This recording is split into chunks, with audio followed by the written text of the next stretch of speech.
안녕하세요. 박정은입니다. 자, 서답형 문제를 풀어내는 연습을 계속 하실 거예요. 이번 시간에도 지역사회 간호학이고요. 지역사회 간호학 중에서도 파트 2, 지역사회 간호 행정에 대한 얘기를 해볼 겁니다. 자, 지역사회 간호 행정에서는 법에 대한 얘기 그리고 제도에 대한 얘기들을 주로 다루게 됩니다. 자, 법과 제도에 대한 얘기들은 여러분들이 꼭 정확하게 기억하셔야 돼요. 정확하게. 법을 근거로 하고 있다는 것은 법에서 얘기하는 그대로를 기억하고 있고 그대로를 산출해내서 여러분들이 쓰셔야 돼요. 법은 항상 정확하게. 자, 지금부터 한번 시작해 보도록 하겠습니다. 첫 번째 챕터, 국가보건의료체계의 구성요소입니다. 처음에는요, 이 구성요소는 뭐가 있어? 이렇게 크게 물어봤어요. 크게 제목 정도만 알면 되는 정도. 근데 이제는 거기에서 조금 더 발전해서 그래, 그 5가지가 있잖아. 그 5가지의 세부 항목들에는 뭐가 있지? 요 정도까지 발전을 했어요. 그래서 얘는 여러분들이 알고 계신 그 표를 그대로 기억하시면 됩니다. 자, 문제 1번 갈게요. 자, 현재까지 보건의료 체계에 대한 설명으로 가장 많이 인용되고 있는 것은 WH 보고서의 모형이다. 다음 물음에 답하시오라고 얘기를 했어요. 자, 첫 번째 문제. 그래서 이 국가보건의료체계의 5가지 구성요소에 대해서 쓰세요라고 얘기했어요. 5가지 구성요소가 있잖아. 그 요소가 무엇인지 일단 큰 제목부터 얘기해봐. 이겁니다. 자, 5가지 구성요소에는 첫 번째, 보건의료 자원을 개발하는 겁니다.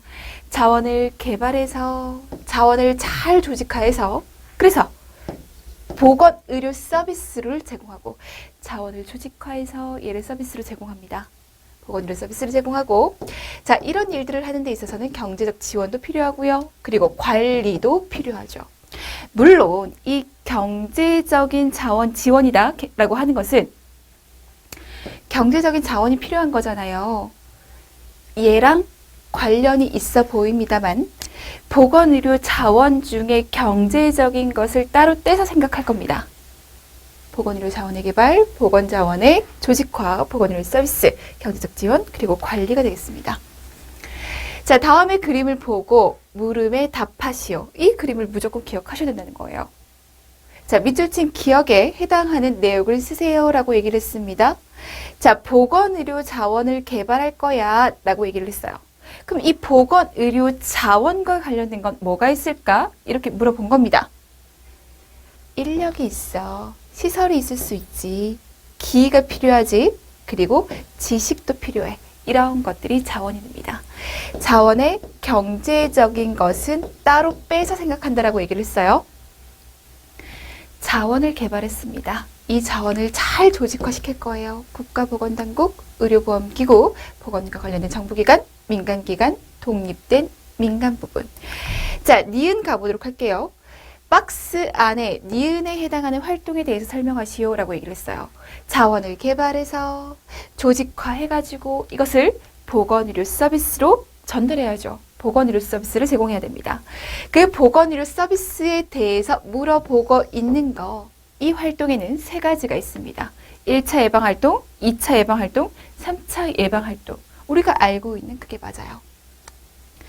자, 1차 예방활동이라고 하는 것은 질병에 걸리지 않도록 하는 거야. 그럼 질병에 걸리지 않도록 하는데 딱 거기에서만 끝나는 것이 아니라 이거예요. 여기가 1차 예방, 여기가 2차 예방, 여기가 3차 예방. 자, 질병에 걸리지 않도록 하는 모든 예방활동을 얘기합니다.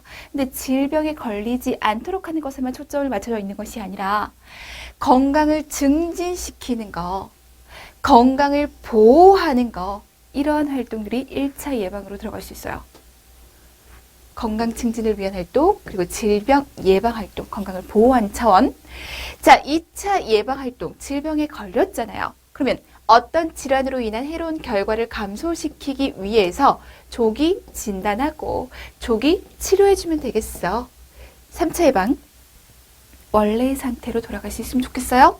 자, 조기 재활로 적절한 치료 처치를 위해 신체적, 정신적, 사회적 기능을 복구 복구하는 것을 목표로 하는 활동이다. 복구의 포인트를 주시면 되겠죠. 아, 이런 보건의료 서비스의 활동을 하게 되는구나. 1차, 2차, 3차 예방입니다. 자, 그리고 경제적 지원, 그리고 관리까지. 이런 관리라고 하는 것은 이런 모든 활동 전반적이게 영향을 미치겠죠. 전반적인 것에 영향을 미칠 겁니다.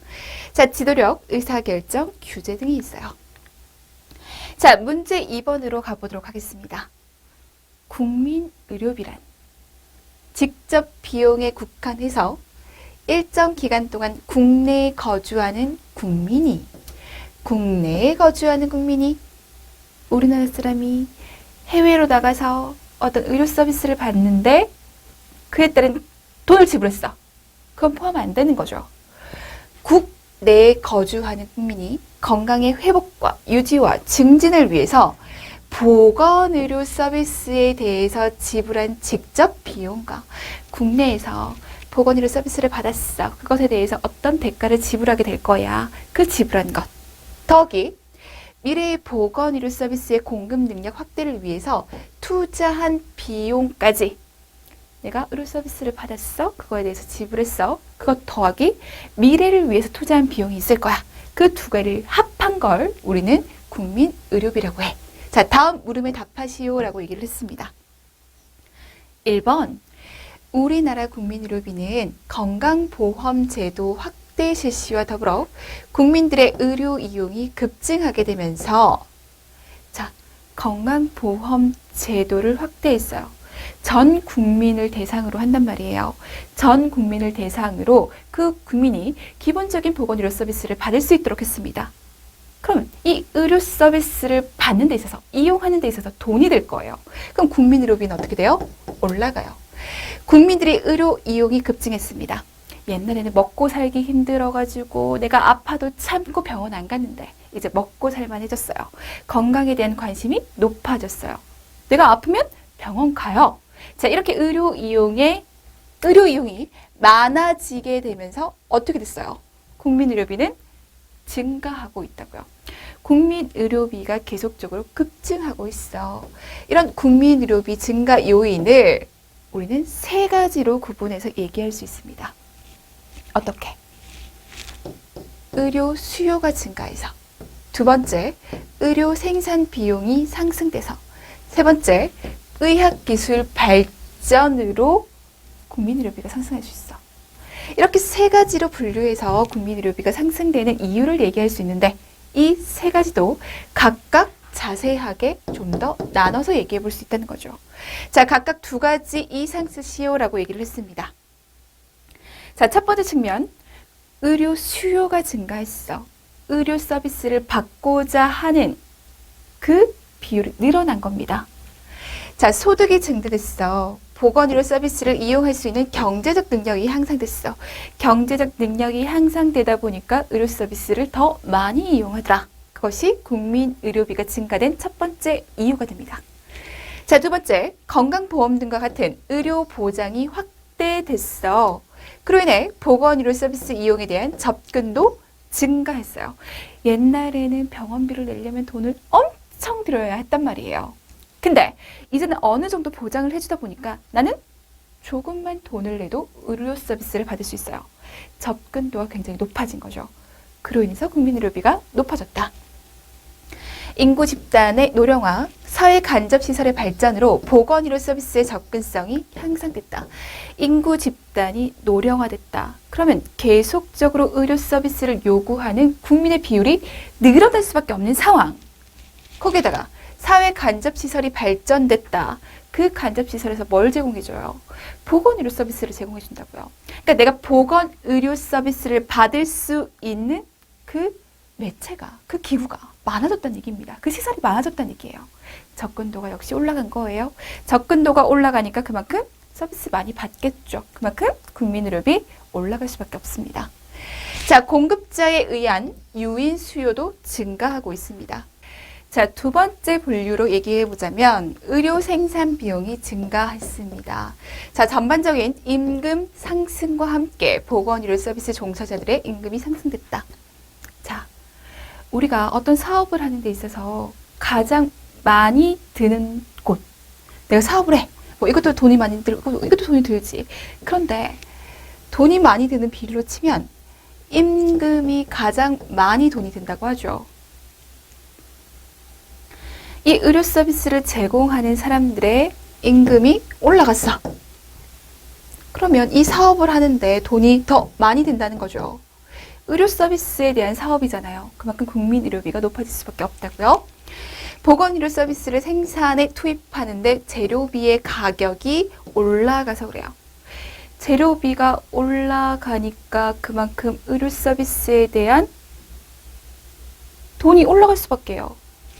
생산하는 데 있어서 그 서비스를 생산하는 데 있어서 돈이 많이 들다 보니 국민의료비가 올라가더라.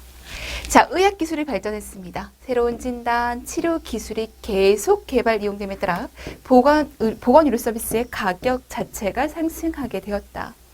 새로운 첨단 고가 장비의 개발, 사용에 의한 의료비 상승, 첨단 기술을 사용하는 것, 첨단 의료기기를 사용하는 것, 당연히 돈이 많이 들겠죠.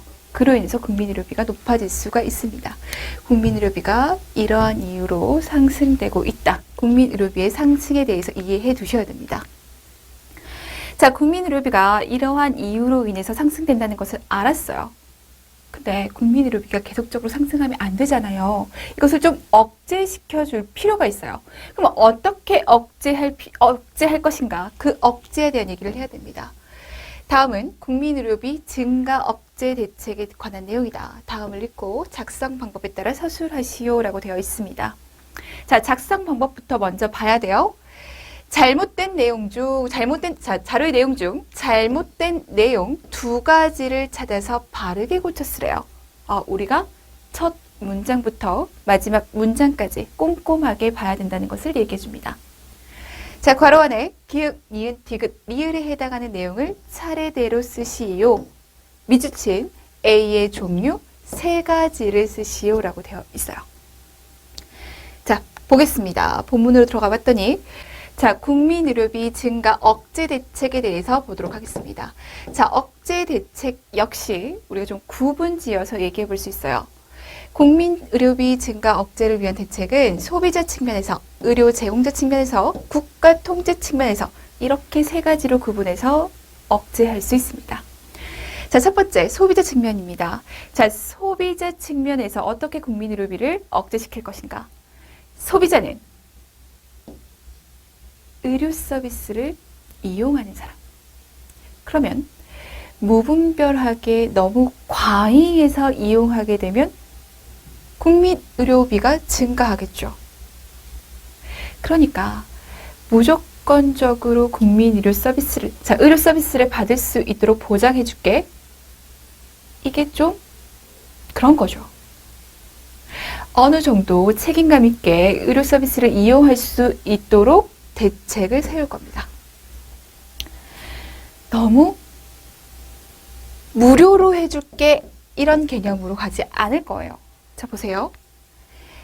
본인 부담 정률제입니다. 총 의료비 중에서 일정 비율을 피보험자가 직접 부담하는 방식이에요. 총 의료비 중에서 일정한 비율만큼 돈을 지불하도록 할 거예요. 자, 그러면 아니 내가 돈을 이만큼이나 내야 되는데 그럼 이 정도까지는 내가 병원 안 가도 괜찮을 것 같아 라고 생각을 한다는 거죠. 그로 인해서 의료 서비스 덜 받게 될 거고 그로 인해서 국민의료비를 억제시킬 수 있어 라고 생각할 수 있는 겁니다. 자, 무슨 말인지 아시겠죠?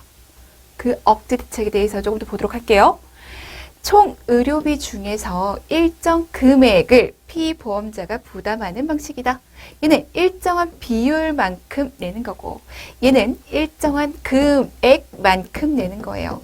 자, 일정한 금액만큼 돈을 내는 것을 본인 부담 정액제라고 하는 겁니다. 비율, 정률제죠. X만큼, 정액제, 정해진 X만큼 내는 것이다. 정액제예요. 자, 일정액까지는 피보험자가 비용을 지불하고 그 이상의 비용만 보험급여로 인정해 주는 것. 일정한 만큼만 내가 내고 그 이상은 나라에서 내주는 것을 우리는 비용 공제제라고 얘기를 합니다. 자, 일정 수준을 초과하는 보험 진료비에 대해서는 보험급여 해주지 않는 제도. 일정한 금액만큼만 나라에서 지원해주고 그 이상은 네가 내는 거야 라고 하는 것. 이것을 급여 상한제라고 합니다. 아, 이런 것이 있겠구나라고 개념 정리를 좀 해주시면 되겠습니다. 자, 두 번째, 의료 제공자 측면에서 어떻게 국민 의료비를 억제할 수 있을까? 감소시킬 수 있을까? 사전적인 진료비 보수 지불 체계를 도입하는 것이 좋겠어. 이렇게 얘기를 합니다. 우리가 진료비를 지불하는 데 있어서 사후 방식이 있고 사전 방식이 있어요. 사후 방식이라고 하는 것은 진료를 다 하고 의료 서비스를 다 제공하고 그리고 나서 이만큼 돈 내세요라고 하는 거예요. 사전 진료비 지불 제도는 이미 진료를 받기 전에 돈이 정해져 있는 걸 얘기합니다. 그럼 생각해봐요. 내가 만약에 의료 서비스를 제공하는 입장이야. 내가 이거 하고 이거 하면 그 서비스에 대해서 다 돈을 책정해서 다 준대 라고 얘기를 합니다. 그럼 나는 하나만 해도 되는 의료 서비스를 2개 제공하고 싶어져요. 3개 제공하고 싶어진다고요. 과잉 진료가 일어나면서 진료비는 상승하게 되죠. 그러면 국민 의료비도 같이 상승하게 된다고요. 근데 사전에 이미 내야 될 돈이 정해져 있어요. 그러면 내가 받을 돈은 이미 정해져 있다고요. 그럼 과잉 진료 하겠습니까?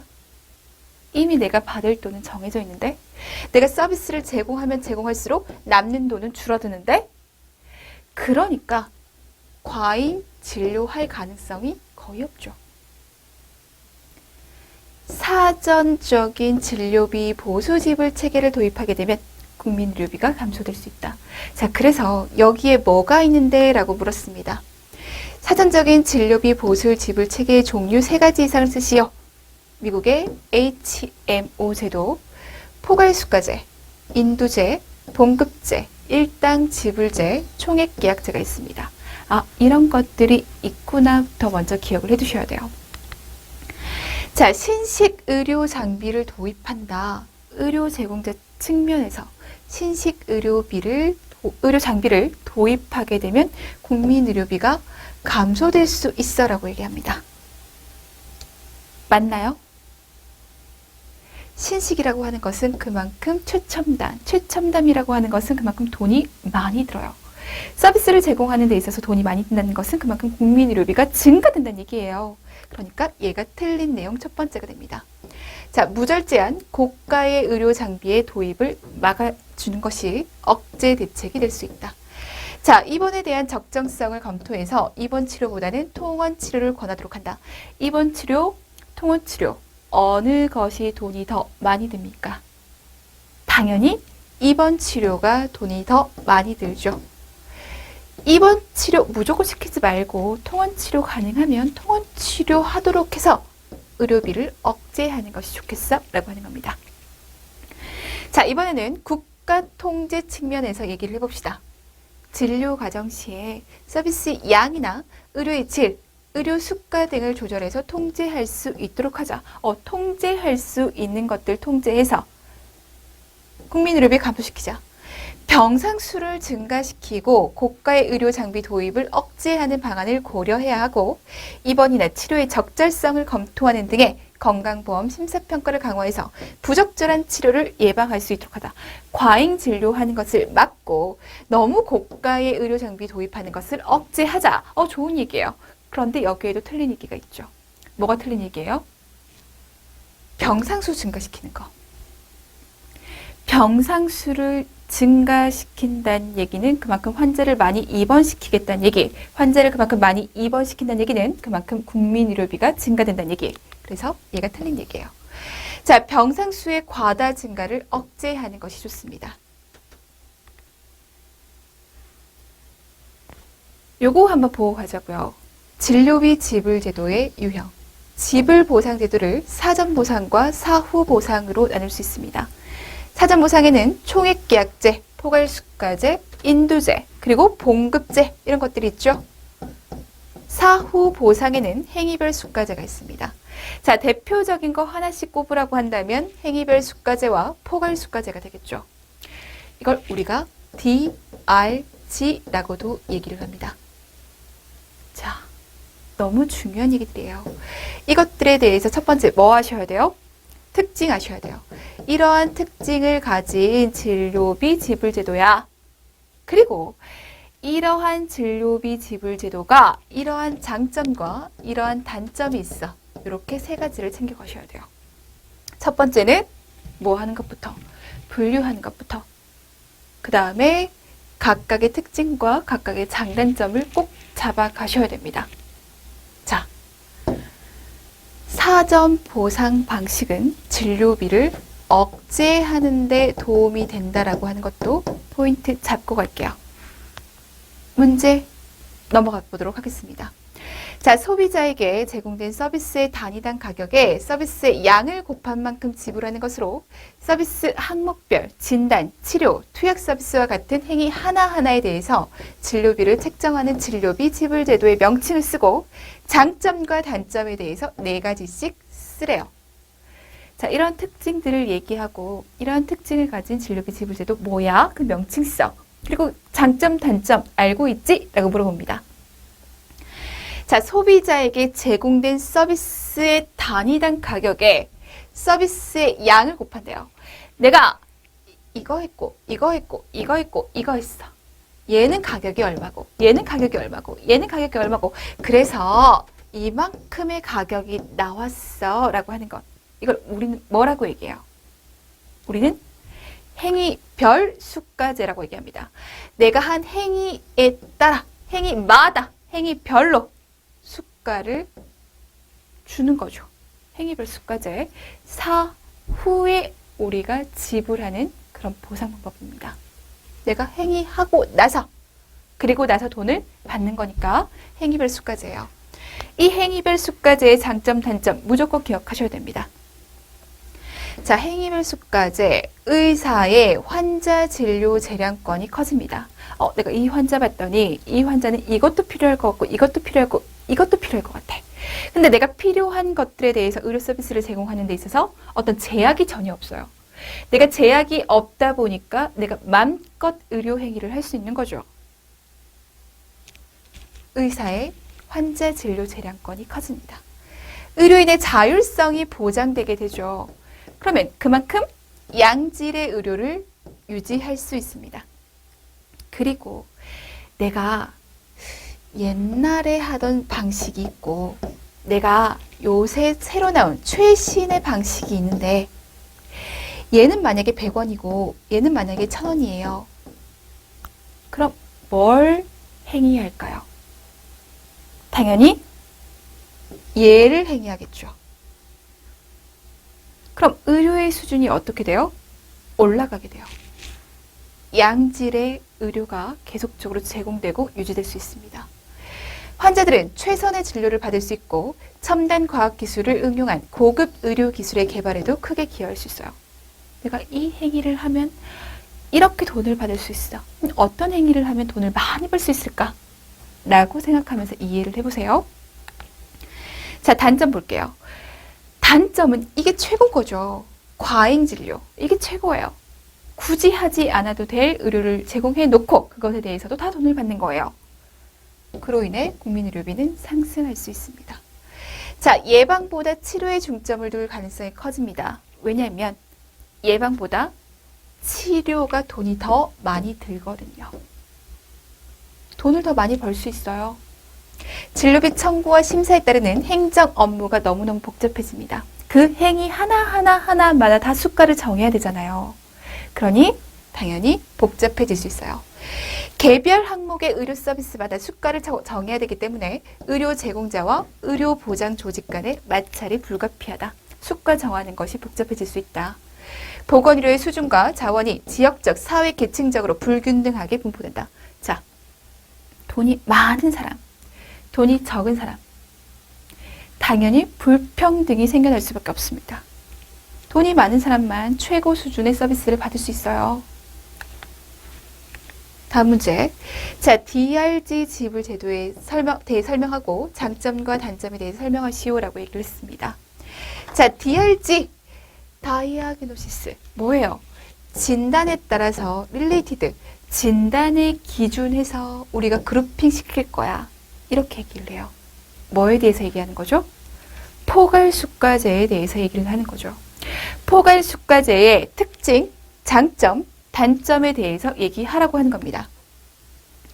자, DRG 지불 제도는 DRG 분류 체계를 이용해서 입원 환자들을 분류한 후 환자가 어느 DRG에 속하는지에 따라 실제 입원 기간 동안 사용된 의료 서비스의 양과 관계없이 해당 DRG 환자에게 미리 결정된 액수만큼 진료비가 지불되는 제도이다. 자, 이렇게 얘기해 볼 수가 있어요. A라는 진단은 무조건 100만 원이야. B라는 환자는 A라는 진단으로 열흘간 입원해서 서비스를 받았어요. C라는 환자는 A라는 진단을 가지고 5일간 입원해서 서비스를 받았어요. A도 B도 내는 돈은 똑같이 100만 원입니다. 어떤 의료 서비스를 받았든지 상관없어요. 무조건 진단명에 따라서 똑같은 돈을 미리 책정된 돈을 지불하는 겁니다. 장점, 경영과 진료의 효율화로 과잉진료, 의료 서비스의 오남용이 억제될 수가 있다. 자, 이 진단은 무조건 100만 원이야. 그럼 내가 과잉진료할 필요가 전혀 없죠. 어차피 이 환자는 내는 돈이 정해져 있으니까. 그리고 보통 이 DRG 체계에서는 표준화가 되어 있어요. 이 환자가 들어왔어. 이 진단을 받은 환자가 들어왔어. 그럼 이렇게 하고 그 다음에는 이렇게 하고 그 다음에는 이렇게 하는 거야. 이렇게 표준화가 되어 있다고요. 자, 의료인과 심사기구 보험자 간의 마찰이 감소하게 되고 진료비 청구 방법이 간소해집니다. 무조건 100만 원만 내면 되니까. 복잡할 게 전혀 없어요. 진료비 계산에 투명성이 제고될 수 있습니다.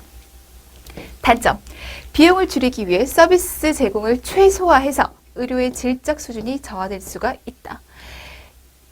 이 사람한테 받을 수 있는 돈은 100만 원이잖아요. 그럼 어떻게 해서든 나에게 남는 돈이 많게 하려면 의료 서비스를 그만큼 제공하지 않을 수 있다고요. 자, 환자와의 마찰과 조기 퇴원의 우려가 있습니다.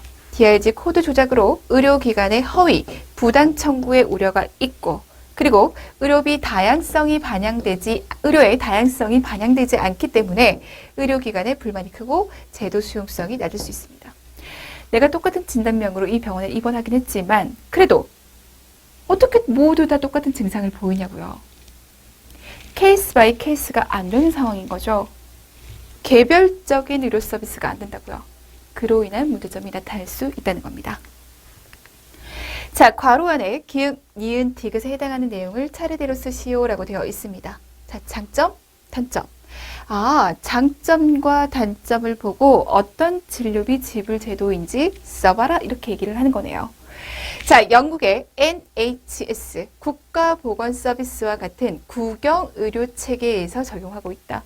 국가의 통제력이 굉장히 높은 상황입니다. 단점, 개인 경제적 동기가 적어서 진료 질의 향상이나 효율성 제고 등의 열의가 낮고 관료화, 형식주의, 경직화 등이 우려되고 진료의 질적 수준이 저하되고 있습니다. 자, 보세요. 진료의 질적 수준이 저하되고 있다라고 하는 것을 보니까 얘는 일단 어쨌든 사후 결정 방식이 아니죠. 사전이에요. 사전 결정 방식인데 국가의 통제력이 굉장히 세면서 그러면서 관료화될 수도 있고 수준도 낮아지고 이런 특징을 가진 진료비 지불 제도는 봉급제입니다. 자, 봉급제가 뭐예요? 한 달에 한 번씩 봉급받는 거예요. 이 의사는, 의료 서비스를 제공하는 사람은 어쨌든 내가 어떻게 진료를 보던지 간에 한 달에 한 번씩 받는 돈은 이미 정해져 있고 이미 그 돈을 계속적으로 받을 텐데 열의가 떨어지죠. 내가 어차피 한 달에 한 번씩 똑같은 돈을 계약된 돈을 받는단 말이에요. 그럼 열심히 일을 하려고 하겠냐고요. 그렇지 못해. 형식적으로 진료볼 수 있고 의료의 질적 수준은 떨어질 수밖에 없어. 다음 넘어가 보도록 할게요. 자, 진료비 지불의 관리 운영이 편리하고 지출 비용의 사전 예측이 가능하다. 자기가 맡은 주민에 대한 예방의료 포인트가 여기 있어요. 자기가 맡은 사람이 있다. 그리고 예방의 포인트가 받쳐져 있다. 공중보건, 개인위생 등에 노력하고 있고 국민의료비 억제 기능이 있다. 의사들의 과소진료가 우려되고 고급 의료, 최첨단 진료에 대한 경제적인 유인책이 없어서 신의료기술의 적용이 지연되고 중증 질병 환자의 등록을 기피한다. 뭐에 대한 얘기일 것 같아요? 얘는 인도제에 대한 얘기예요. 서비스를 제공하는 사람, 이 사람에게 몇 명이 등록되어 있는가에 대해서 이 사람은 3명이 등록되어 있으니까 3명에 대한 돈을 주면 돼요. 10명이 등록되어 있으면 10명에 대한 돈을 주면 돼요. 그럼 봐요. 내가 나한테 이 사람이 등록되어 있다면 처음부터 끝까지 이 사람에 대한 건강을 책임지는 겁니다. 이 사람의 의료 서비스를 처음부터 끝까지 제공해 주는 거예요. 그러면 치료보다는 예방의 포인트가 맞춰질 수가 있죠. 이 사람들을 계속적으로 보니까 자기가 맡은 주민에 대한 예방의료가 가능하다. 여기에 포인트를 맞춘다면 무조건 인도제로 가시면 돼요. 역시 사전 지불 방식이기 때문에 이러한 단점을 보이는 겁니다. 중증 질병 환자 등록시키면 내가 너무 힘들어져요. 등록 안 시키고 싶어요. 다른 사람한테 넘기려고 해요. 이런 단점을 보입니다. 자, 과잉 진료 청구의 시비가 줄어들게 된다. 진료비 심사 조정과 관련된 공급자의 불만이 감소된다. 의료비 지출의 사전 예측이 가능하다. 그래서 보험 재정의 안정적 운영이 가능하다. 의료 공급자의 자율적 구제가 가능하다. 단점, 보험자와 의사단체 간의 계약 체결에 어려움이 있다. 보험자, 의사, 계약 체결이 어렵다. 전문 과목, 요양기관별로 진료비를 많이 배분받기 위한 갈등 유발이 소지된다. 자, 신기술 개발 도입, 그리고 의료질 향상에 대한 동기가 저하되고 의료질 관리가 어렵다. 과소진료의 가능성이 있다. 이게 사전 지불 방식의 단점들이에요. 자, 그런데 포인트는 여기 있어요. 과잉 진료 청구의 시비가 줄어들게 되고 심사하는데 어려움이 별로 없고 그리고 단점의 계약 체결. 미리 총액으로 계약을 해놓는 거예요. 총액 계약제. 이번에 너희한테 100만 원 계약한다. 100만 원으로 계약한다. 그럼 1년 동안 무조건 100만 원을 받는 거죠? 그럼 그 안에서 의료 서비스를 제공하는 거예요. 이런 식의 형태. 그래서 미리 계약을 해놓는 거죠. 미리 계약을 하고 그리고 여기 안에서 돈을 쓰니까 별로 갈등 일으킬 게 없고 총액 계약제입니다. 자, 이 부분 중요한 부분이에요. 특징 잡고 그리고 장점, 단점 잡고. 자, 3번 한번 넘어가 보도록 할게요. 다음은 사회보장에 관한 설명이다. 사회보장에 대한 얘기를 해볼 겁니다. 자, 사회보장에 대한 개념도 여러분들이 잘 잡아주셔야 돼요. 분류 지어서 개념 잘 잡기. 자, 다음을 읽고 작성 방법에 따라 서술하세요 라고 얘기를 합니다. 자, 그럼 작성 방법부터 먼저 봐야죠. 괄호 안에 기응, 이은, 디귿, 리을에 해당하는 내용을 차례대로 쓰시오 라고 되어 있고요. 밑줄 친 A를 3가지로 구분하고 각각에 해당하는 것을 쓰시오 라고 얘기를 했습니다. 자, 분류 잘 해주셔야 돼요. 자, 사회보장제도에 대해서 얘기를 합니다. 사회보장제도란 무엇인가? 자, ILO 보고서에 사회보장에 대한 접근이 나옵니다. 사회보장은 사회 구성원이 부딪히는 일정한 위험에 대해서 사회가 적절한 조직을 통해 부여하는 보장이다. 사회 구성원이 어떤 위험에 부딪힐 수 있어. 그것에 대해서 사회가 보장해줄게 라고 하는 개념으로 해서 첫째, 이 사회보장제도는 누구를 대상으로 하는가? 전 국민을 대상으로 합니다. 포인트 되는 단어들이에요. 꼭 기억해 주셔야 돼요. 전 국민을 대상으로 할 거예요. 둘째, 무엇을 보장시킬 건데? 이 사회보장제도는 뭔가를 보장시켜 주기 위해서 하는 거예요. 전 국민이 이것만큼은 보장됐으면 좋겠어. 그게 뭔데? 최저생활입니다. 그들이 부유하게 살 수 있도록 해주는 그런 개념이 아니에요. 인간이라면 이 정도의 생활만큼은 보장돼야지 라는 개념으로 이걸 얘기할 겁니다. 셋째, 모든 위험과 요소를 포함해야 된다. 이는 사회보장제도가 국민 생활에 닥치는 불이의 위험이나 소득이 중단되더라도 정상적인 생활을 유지할 수 있도록 그 생활을 보장하는 수단을 국가가 책임지고 수행하는 제도인 것이다. 국가가 전 국민이 최저 생활이 보장될 수 있도록 해야 돼. 우리가 살아가다 보면 갑자기 소득이 중단될 수 있고 어떤 불의의 위험이 나타날 수도 있어. 그럴 때마다 흔들리면 안 되잖아요. 흔들리지 않도록 이 정도는 보장해 줄 수 있게 국가에서 보장해 줘야 된다. 자, 이 사회보장의 형태를 세 가지로 분류해서 정확하게 쓰라고 얘기를 했습니다. 정확하게 쓰셔야 돼요. 정확하게 기억하셔야 됩니다. 사회보장의 형태를 총 세 가지로 나눠볼 수 있어요. 사회보험의 형태로, 공공부조 형태로, 그리고 사회복지 서비스의 형태로 나눠볼 수 있습니다. 자, 이렇게 분류한 다음에 또 각각을 나눠야 되죠. 자, 사회보험에는 소득보장, 의료보장, 그리고 노인요양이 있죠.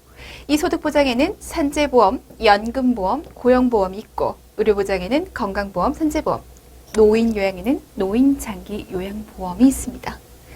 자, 공공부조가 있어요. 다른 개념이죠. 이 공공부조에는 소득보장 그리고 의료보장 두 가지로 나눠서 얘기를 합니다. 소득보장에는 기초생활보장이 있고요. 의료보장에는 의료급여가 있어요. 자, 세 번째는 사회복지 서비스가 있습니다. 노인복지, 아동복지, 장애인복지, 가정복지가 있죠. 이거 무조건 기억해요. 우리 이거 표로 간략하게 볼 수 있어요. 한눈에 볼 수 있어요. 그걸 정확하게 기억하셔야 됩니다. 얘가 어디에 속하는 건지, 얘가 어디에 속하는지 꼭 아실 수 있게끔 전체적인 표를 통해서 시각화해서 구조화시켜서 기억을 해두셔야 됩니다. 자, 사회보장제도의 기능에 대해서 얘기를 합니다. 니은을 보장해. 사회보장이 보장하는 것은 니은이야. 이것은 생리적인 한계에 있어서 니은을 의미해. 니은이 뭐였어요? 최저생활이었어요. 최저생활을 보호해야 돼. 보장해야 돼. 사회보장이 보장하는 것은 최저생활이고 이것은 생리적인 한계에 있어서 최저생활을 의미하게 되어 있어. 인간답게 살려면 이 정도만큼의 생활은 보장될 수 있어야 돼. 최저생활 보장. 디귿의 기능입니다. 자, 개인의 소득이 시기에 따라 변동을 가지고 온다. 이때는 많이 벌 수 있고 이때는 좀 적게 벌 수 있고 갑자기 중단될 수도 있어요. 근데 그때마다 나에게 위협이 되고 위험이 되면 안 된단 말이에요. 그래서 소득 분배의 기능이 있습니다. 자, 개인의 소득이 시기에 따라 변동을 가지고 오기 때문에 좀 어느 정도 평균을 맞춰줄 수 있도록 내가 어려울 때 내가 지금까지 냈던 그 돈에서 좀 뭔가 보장받을 수 있도록 하는 거. 세 번째, 경제적 기능. 사회보장은 그 정책을 통해서 국민 경제의 성장과 경제 변동을 완화시키는 기능을 하도록 한다. 자, 봐요. 국민이라고 하는 건 국가에게 있어서 굉장히 중요한 하나의 자원이죠. 굉장히 중요한 자원이에요. 그런데 이런 국민이 흔들려요. 위협받고 있어요. 그럼 국가 입장에서 좋을까 나쁠까? 좋지 않죠. 굉장히 중요한 자원인데 이 자원이 위협받고 있어. 좋지 않은 상황이라고요. 그럼 이 국민의 최저 생활을 유지해주면서 인간답게 살 수 있는 것을 보장해준다면 국가도 국가의 안위를 보장받을 수 있다는 얘기입니다. 자, 리을의 기능. 사회보장은 국민 생활을 안정시키는 정책 목적으로 수행하고 있지만 동시에 그것은 국민 생활에 대한 각종 요구나 이해 대립을 조정하는 기능을 갖기도 한다. 이것을 사회적 기능이라고 얘기를 합니다. 아, 이러한 기능을 가지고 있어. 자, 사회보장제도를 한눈에 구조화시켜서 꼭 기억을 해두셔야 됩니다. 얘가 어디에 속하는지 꼭 기억해 두셔야 돼요. 얘는 뭐가 있는지, 얘 안에 뭐가 있는지를 꼭 기억해 두셔야 돼요. 사회보험 공공부조 사회복지 서비스로 나누고 사회보험은 소득보장, 의료보장, 노인요양으로 나눠. 소득보장에는 산재보험, 연금보험, 고용보험, 의료보장에는 건강보험, 산재보험, 노인요양에는 노인장기요양보험이 있습니다. 자, 소득보장 시켜줄 겁니다. 기초생활보장이고요. 그리고 의료보장하기 위해서 의료급여가 있습니다. 사회복지 서비스에 노인, 아동, 장애인, 가정복지가 있죠. 이 표를 그대로 기억하셔야 돼요. 그대로 내 머릿속에 기억해 주셔야 됩니다. 뭐가 있는가? 그리고 얘는 어디에 속하는가? 꼭 기억을 해 두셔야 돼요.